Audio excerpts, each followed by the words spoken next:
নন্দীগ্রামের শাসক দল তৃণমূল শুরু করল দেওয়াল লিখনের কাজ। ভোটের প্রার্থী দিনক্ষণ ঘোষণার আগেই দেওয়াল লিখন নিয়ে রাজনৈতিক তরজা তুঙ্গে। সেরের কাজ প্রায় শেষ। ভোটার লিস্টের কাজ শেষ হলেই বাংলায় ভোটের দিনক্ষণের ডঙ্কা বাজাবে কমিশন। আর তার আগেই বাংলা জুড়ে রাজনৈতিক উত্তাপ দেখা যাচ্ছে। আর রাজনৈতিক নেতা ও নেত্রীদের বলতে শোনা যায়, নন্দীগ্রাম আজ যা ভাবে বাংলা তা কাল ভাবে। ঠিক তেমনভাবেই দিনক্ষণ ঘোষণার পূর্বেই নন্দীগ্রামে ভোটের ডঙ্কা বাজল। নন্দীগ্রামে ভেকুটিয়া অঞ্চলে তৃণমূল কংগ্রেসের নেতা ও কর্মীরা ভোটের দেওয়াল লিখনের কাজ শুরু করে দিল।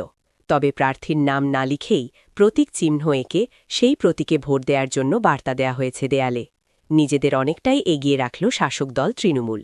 আর এই দেওয়াল লিখন নিয়ে পাল্টা কটাক্ষ করা হয়েছে বিজেপির পক্ষ থেকে। বিজেপির দাবি, তৃণমূল অর্ধমৃত নয়, পূর্ণমৃত হয়ে গেছে। ২৬শে তৃণমূলের বিসর্জন হবে। তবে তৃণমূলের দাবি, যেভাবে বিজেপির দুর্নীতিতে ডুবে গিয়েছে নন্দীগ্রাম, তৈরি হয়ে গিয়েছে এই দুর্নীতি। যেখানে নন্দীগ্রামের মানুষ, সাধারণ মানুষ ভোট দিতে পেরেছিল না, কারণ এই গদ্দার শুভেন্দু অধিকারী তৃণমূলের যত দুর্নীতি লুটে পুটে খেয়ে মমতা বন্দ্যোপাধ্যায় কোলে আঁচলে মানুষ হয়ে যেভাবে গদ্দারি করেছে, তার প্রতিবাদে মানুষ নন্দীগ্রামে গর্জে উঠেছে। শুভেন্দু অধিকারীকে শিক্ষা দেওয়ার জন্য নন্দীগ্রাম মানুষ তৈরি আছে। আগাম তার প্রস্তুতি শুরু করে দিয়েছে নন্দীগ্রাম তার শুভেন্দু অধিকারীর গড়ে।